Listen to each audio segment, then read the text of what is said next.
Hi everybody. Today, exercising with Jeremy, I've added about 3 exercises, tweaks to things that we've been doing.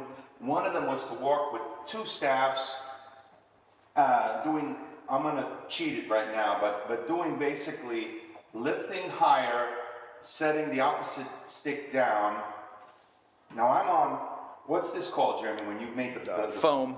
a little uneven. So Yeah, this is yeah. even tougher to do it here, but I was doing it on the normal floor. Wrapping a band tightly here, holding the band, and moving laterally, making steps like such with resistance, and it's working on the butt cheeks.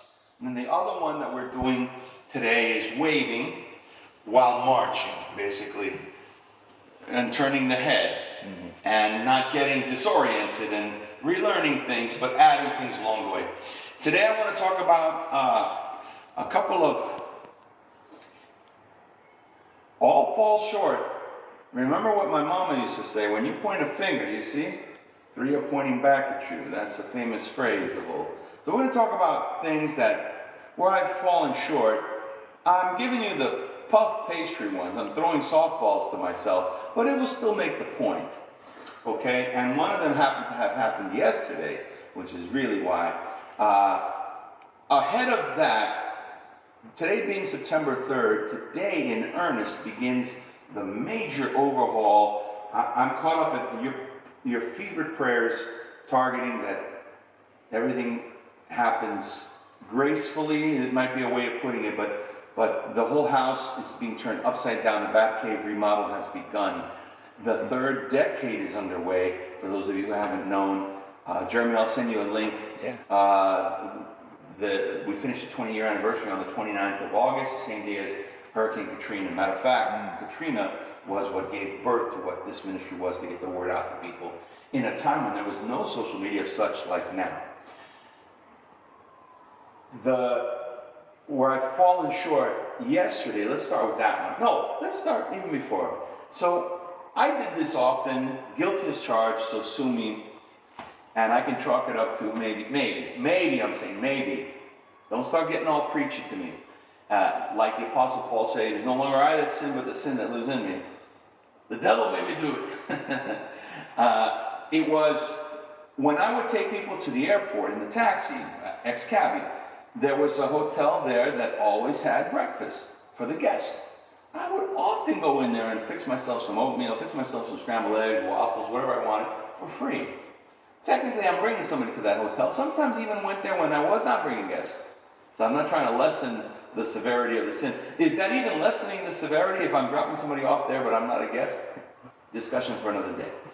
But if you yourselves out there, the viewership, readership, can get past that, oh, we can't learn from somebody. Imagine how some of the hypocritical people at these different churches that Paul was a part of, whether directly or indirectly, and he was incarcerated for a great stretch. I wonder if they said amongst themselves, how are we taking any info to be blessed by a convict, by somebody who's guilty, who's in the slammer? How are we supposed to move forward with that? So I'm giving it to you, the straight skinny, unfiltered, because I like to keep it 100. People can spot a fake, by the way, and you should trust more in a straight talker. If they give it to you straight, unfiltered as much as possible, even better. So the thing that happened yesterday, so the swimming pool that I go to is like a YMCA. It's open to the public. It's wonderful. I've gotten a lot of blessing from it.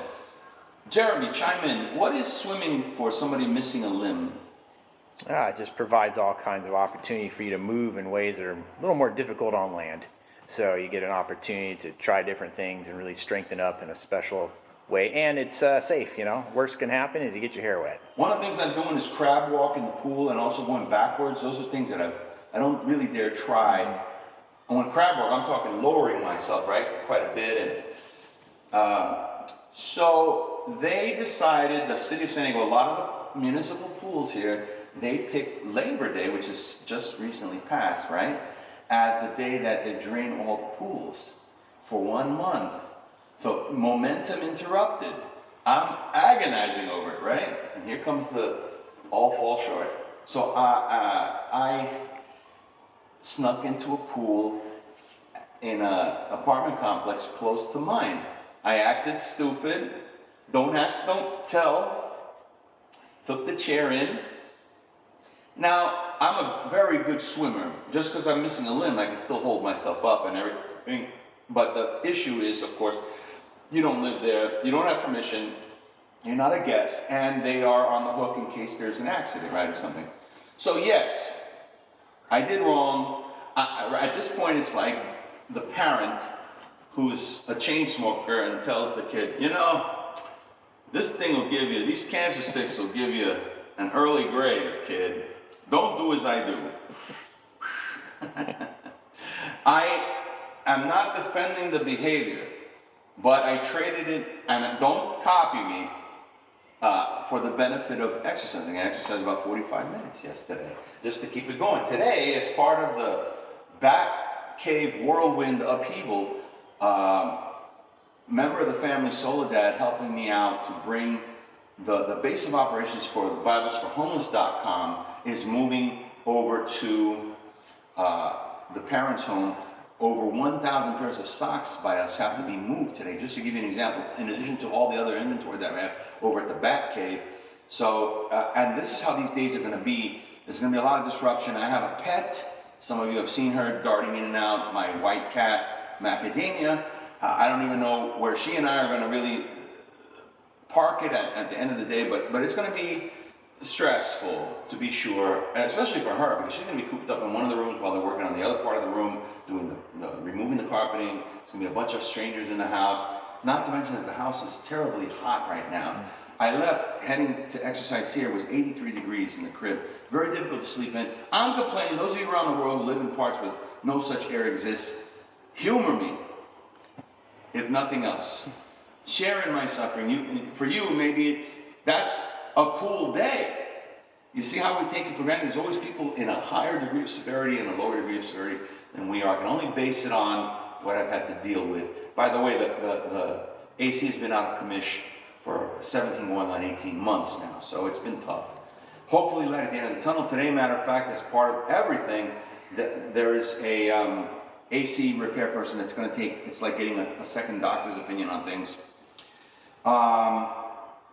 Speaking of, there's always people at a more difficult degree of what one is going through than yourself versus others. One of our guys, an all-star in the baseball, what happened to him? When you said it to me, I didn't put two and two together because it sounded like a football injury. What was the injury to Jason Adam? They said quadriceps rupture, which is more of like a football injury, That's what I thought when you said that. Not a pitcher injury, yeah. What is that? That's a major tendon, a big one that attaches to the top of your kneecap. And when that thing goes, that's a non-functional leg, and so he's going to need surgical repair. And hopefully he returns to his greatness. And it could be career-ending, right? Especially somebody he's in his 30s already, which is like octogenarian, and so it's going to be a real tough uphill climb.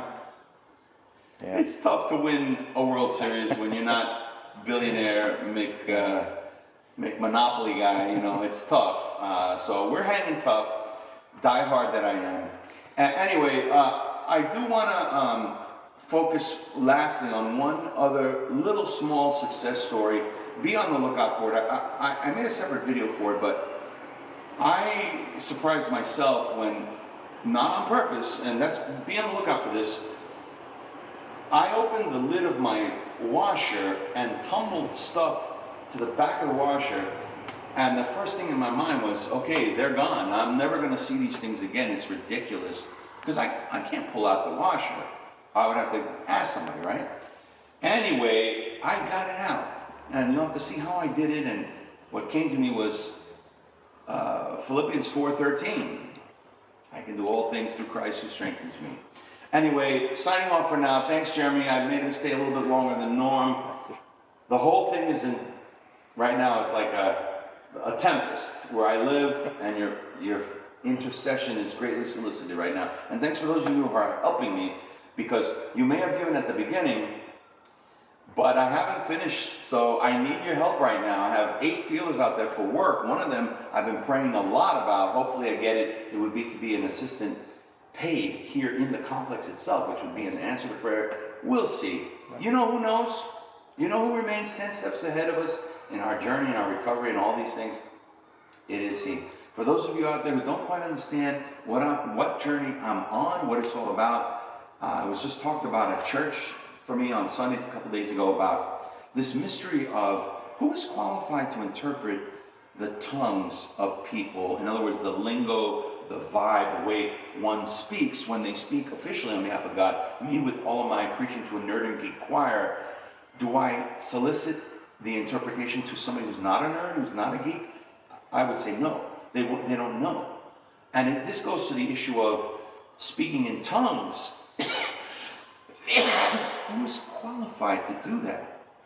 Who is on the par to say this person is speaking with authority versus this person is just rambling or he's way off base. Just something that we're going to be exploring in the days ahead on the devotionals. For now, Jeremy, let me march and Perfect.